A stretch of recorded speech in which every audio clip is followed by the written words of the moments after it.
All right, it's funky, and it's cool, and it's 70s, but it looks more like Wonder Woman than a baseball player. Well, I gotta tell you, I had to acquire this. Just knowing we were gonna do this episode and seeing this item on eBay, I had to have it just for this episode alone. And what is it? This is an Usherette's uniform from the 1970s Houston Astrodome. Awesome. And it's just so fantastic. It's got the Astrodome patch right on the chest. It's got her name. She was named Virginia. She wrote her name on the name tag. Perfect. It's just a beautiful double knit Usherette uniform. Just a perfect match to the Dickie Thon shirt that we just showed you. Just a classic thing that wasn't available to the public. They weren't allowed to keep these uniforms. The team took possession of these, and not many of them have gotten out to the public. So poor Virginia, working so hard, taking you down to your seat, and didn't even get to keep it. Didn't even get to keep the uniform. It's kind of sad. Totally bogus. So is it one piece or is it two? It's actually two pieces. This is the top. I see, and a skirt. Yeah, there you go. She was a tiny little thing. Yeah, that looks like about a size 2. How fun. The Usherette. The Houston Astros Usherette uniform. Had to put it into this episode. Absolutely. So, what's a funky jersey without a funky hat, right? This is a really super rare style San Diego Padres hat. What makes it different?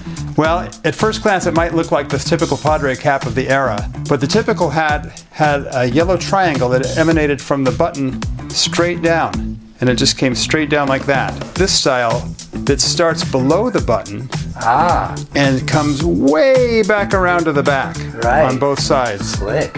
They call it a Taco Bell hat because I guess they wore those at Taco Bell.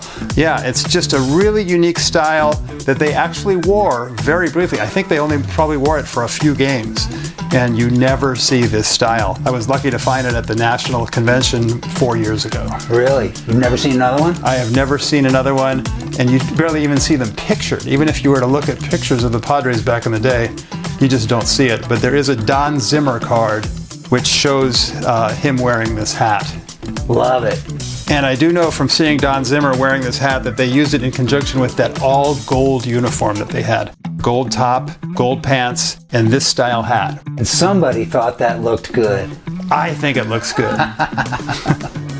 And I know from our other awesome episodes about caps that is a pillbox cap. That's absolutely correct. This is a pillbox hat made to emulate the early days of baseball. This was created in 1976 because of the bicentennial. I guess there was a lot of nostalgia around baseball, and quite a few of the teams wore these pillbox hats. But the Pirates were the most famous, and they wore it the most often. It's an odd look, let's be honest. It's really a funny look combined with a modern double-knit baseball uniform. I think it worked better back in the day.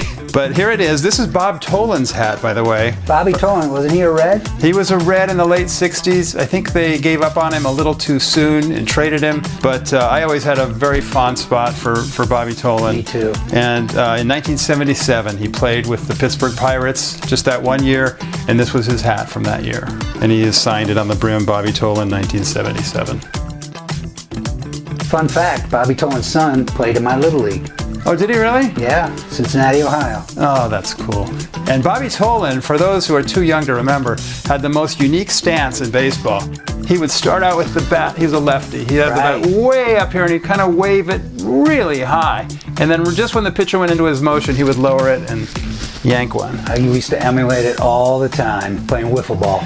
Yeah, Bobby Tolan. Love it. So speaking of Little League, this is my Little League jersey from 1970 whatever. West Portage Little League in Portage, Michigan, outside of Kalamazoo. Number 13, wore that number my whole life.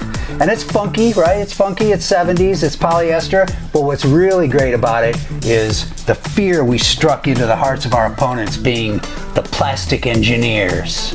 That was our sponsor, Plastic Engineering. The Fighting Plastic Engineers. The Mighty Plastic Engineers. Doesn't work on any level, does it? Are you sure this is game used?